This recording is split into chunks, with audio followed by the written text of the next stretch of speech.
Welcome to Africo Tales. 3 years of marriage, and still no child's laughter echoed through Kemi's compound. The other wives whispered behind cupped hands while she fetched water from the well, their pitying glances cutting deeper than any blade. Perhaps the ancestors are displeased with something, old Mama Sikira would mutter loud enough for Kemi to hear. A woman's womb doesn't close itself without reason. Each month brought fresh humiliation as Kemi's monthly flow arrived like clockwork, announcing her failure to the entire household. Her husband Adebayo had grown distant, spending more time at the Palm Wine Bar than in their matrimonial bed. His mother, Iya Agba, made no secret of her disappointment, constantly reminding everyone that she had birthed 8 children and expected the same fertility from her son's wife. The shame pressed down on Kemi's shoulders like a heavy load of firewood, making her question everything she had ever believed about her worth as a woman. But what troubled her most were the dreams that came each night. Visions of angry ancestors pointing accusing fingers at her husband, their mouths moving in silent condemnation. She would wake with tears on her cheeks and a strange conviction that her barrenness was connected to something darker than mere misfortune.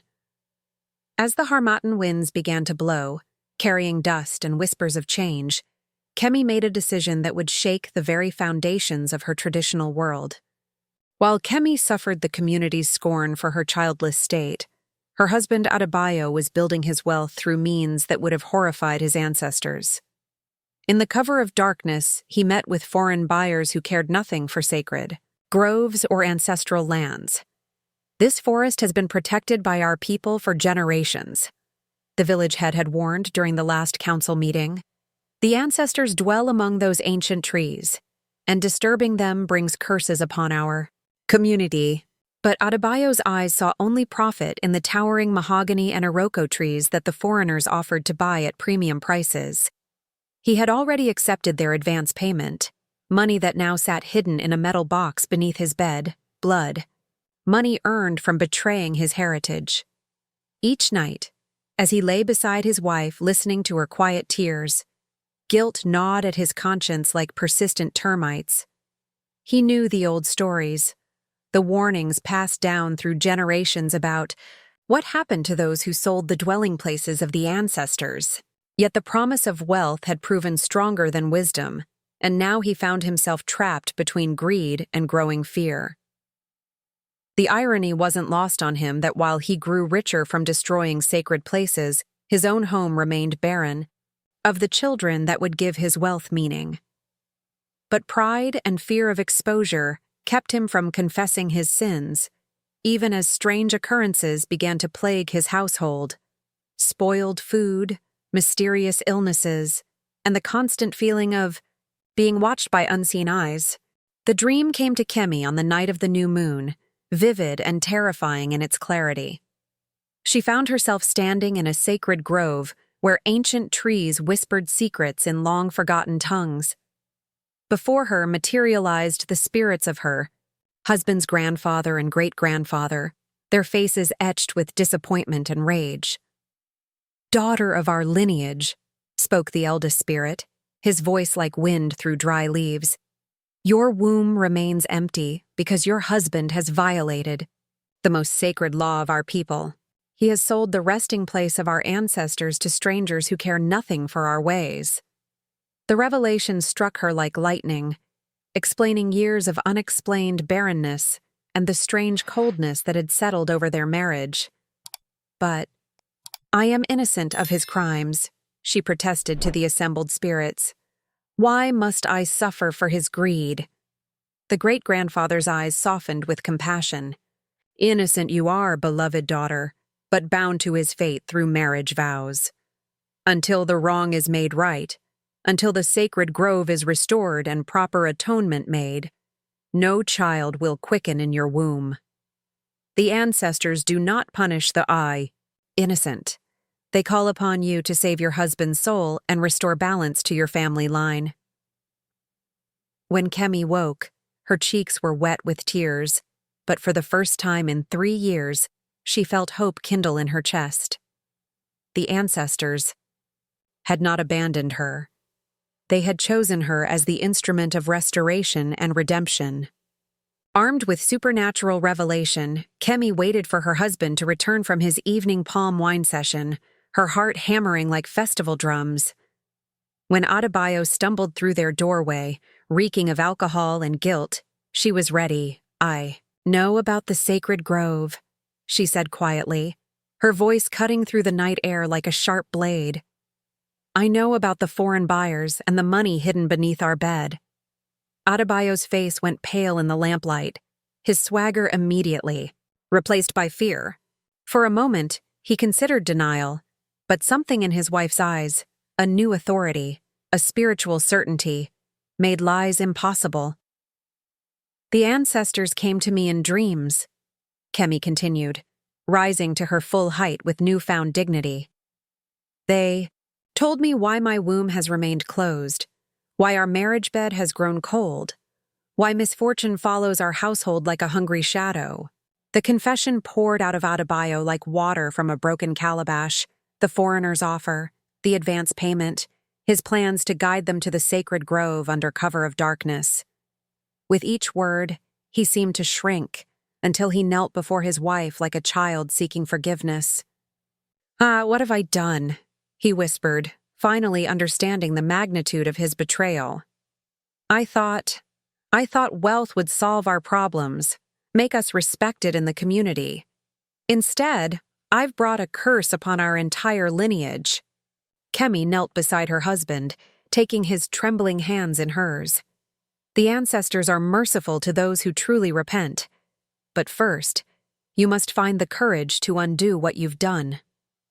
Breaking the contract with the foreign buyers required returning money that Adebayo had already spent on his compound's improvements and his mother's medical treatments. The young couple faced financial ruin, but Kemi had learned that some prices were worth paying. "We'll sell everything if we must," she declared, her voice steady despite their dire circumstances. "The ancestors value honor above wealth, and a cursed fortune brings nothing but misery." They began by selling Adebayo's prized motorcycle, then his collection of imported cloth, then even Kemi's gold jewelry, wedding gifts that had once symbolized their bright future. The community watched in bewilderment as the formerly prosperous couple stripped away their material possessions, not understanding the spiritual battle being fought behind closed doors. Iya Agba wailed loudly about her son's apparent madness, demanding to know why he was throwing away their family's security. "A tree without roots cannot stand in the storm," Kemi replied when pressed for explanations, using the old proverb to hint at deeper truths without revealing her husband's shameful secret. Each sacrifice brought them closer to the full amount needed to buy back Adebayo's honor, but it also tested their marriage in ways that years of infertility never had. Some nights, exhaustion and despair would overwhelm them, and they would question whether the ancestors' demands were worth their earthly suffering. But always, Kemi's dreams would return, showing her visions of children playing in their compound, of ancestors smiling with approval, of a future built on spiritual foundation rather than cursed wealth. When the last kobo had been gathered to repay the foreign buyers, Baba Ifayemi, the village's oldest babalawo, agreed to help perform the complex ritual needed to restore peace with the ancestors. The ceremony would take place at dawn in the Kai, sacred grove itself. "This is women's business as much as men's," the old priest declared, surprising everyone by insisting that Kemi play a central role in the restoration ritual. The ancestors spoke to her first because they knew she had the strength to guide her husband back to righteousness. The preparation took 3 days of fasting and purification. Kemi and Adebayo cleansed themselves with special herbs, abstained from marital relations, and spent hours in prayer and meditation. The foreign buyers, angry at losing their lucrative deal, had threatened legal action, but the community rallied around the young couple once they learned the true situation. As dawn broke on the ritual day, a small procession made its way to the sacred grove. Kemi and Adebayo, Baba Ifayemi, and selected elders who would witness the ceremony. The ancient trees seemed to vibrate with spiritual energy as the babalawo, began his incantations, calling upon the ancestors to accept their descendants' repentance. At the ritual's climax, both husband and wife knelt before the largest Iroko tree, their hands touching its ancient bark as they pledged their commitment to protecting sacred places and living by ancestral wisdom. The grove itself seemed to sigh with relief as old wrongs were finally acknowledged and proper respect restored. As the restoration ritual reached its conclusion, an extraordinary thing happened. The wind began to blow through the sacred grove, carrying with it what sounded like voices speaking in ancient Yoruba, words of forgiveness and blessing that made everyone present weep with relief. Kemi felt a warmth spread through her body, starting from her womb and radiating outward like sunrise. For the first time in 3 years, she felt spiritually complete, as if a missing piece of her soul had been restored. "The ancestors are pleased," Baba Ifayemi announced, his weathered face glowing with wonder. "They accept your repentance and restore their blessings upon your household. But remember, this grace comes with responsibility. You must now become guardians of sacred traditions, teaching others the price of forsaking ancestral wisdom." As they walked back to the village, Kemi noticed that her husband stood straighter, his eyes clearer than they had been in months. The weight of secret guilt had lifted from his shoulders, replaced by the lighter burden of living with integrity. The community, initially skeptical of their extreme actions, began to view them with new respect as word spread of the powerful ritual and its spiritual significance. That very night, Kemi dreamed not of angry ancestors but of laughing children, and she woke with the absolute certainty that her long wait for motherhood was finally coming to an end. The ancestors had forgiven, but more than that, they had blessed the union that had proven strong enough to choose honor over wealth. 3 months after the restoration ritual, Kemi's monthly flow failed to arrive. When the village midwife confirmed what her heart already knew, the entire community celebrated as if a princess had been born. A child conceived after Ancestral. "Forgiveness carries special blessings," old Mama Sakira proclaimed, the same woman who had once whispered cruelly about Kemi's barrenness. "This baby will be marked by wisdom and protected by the spirits." The pregnancy was unlike anything Kemi had ever imagined. Instead of the sickness and discomfort that plagued most expectant mothers, she glowed with supernatural health and energy. Her belly grew round and proud, and neighbors would often comment on how the baby seemed to respond to their voices with gentle kicks and movements. Adebayo transformed into the most attentive husband in the village, tending to his wife's every need while also dedicating himself to becoming a true guardian of ancestral traditions. He began learning from Baba Ifayemi, studying the old ways with the passion of a man who understood the cost of ignorance. But perhaps the most remarkable change was in their relationship itself. The shared trial had forged them into true partners, united not just by marriage vows, but by the deeper bond of having chosen spiritual integrity over material comfort.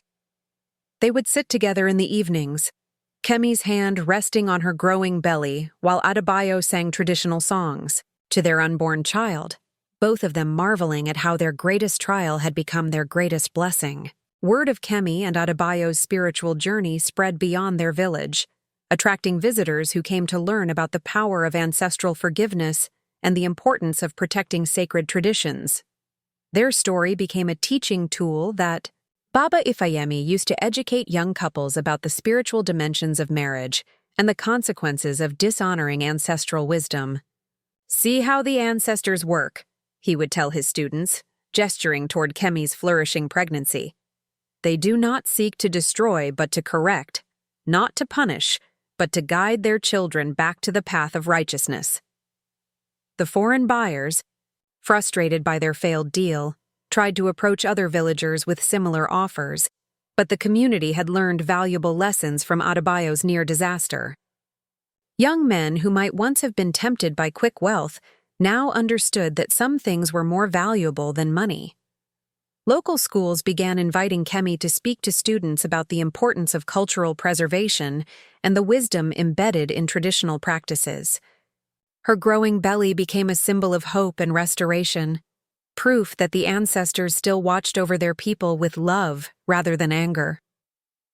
Even neighboring villages sent delegations to hear the story of the barren bride who had saved her marriage by defying the shame of infertility and confronting uncomfortable truths.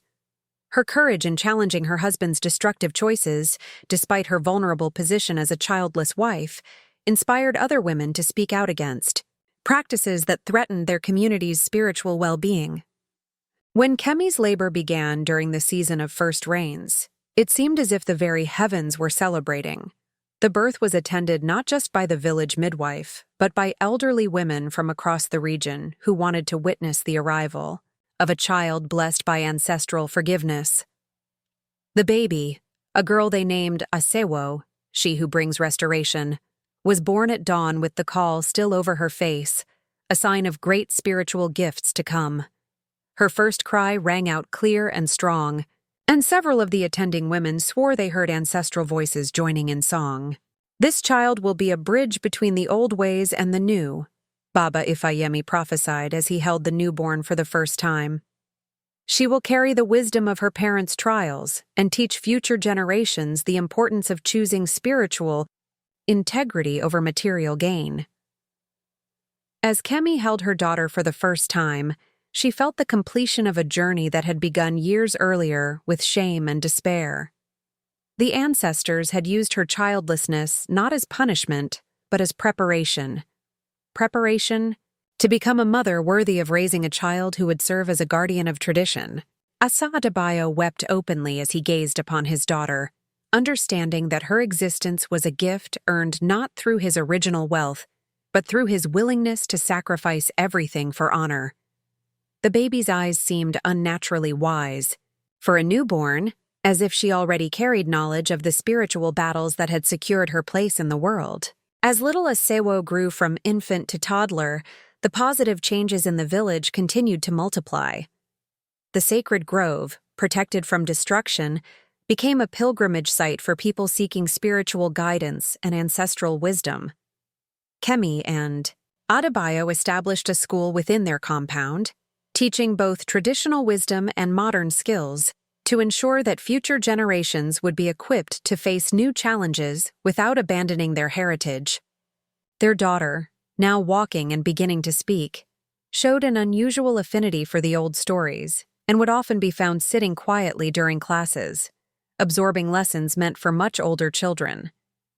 The income from the school, combined with Adebayo's work as a cultural consultant, helping other communities protect their sacred sites, provided modest but stable prosperity, wealth that felt different from his earlier cursed riches because it was earned through service rather than exploitation. Other couples dealing with infertility began making pilgrimages to seek Kemi's counsel, and she developed a reputation as someone who could help women understand the spiritual dimensions of their struggles. "Not all childlessness is a curse," she would explain to desperate wives. "Sometimes the ancestors are preparing us for greater purposes, teaching us lessons we need before we can raise the next generation. The key is listening with an open heart and being willing to confront uncomfortable truths about our lives and marriages."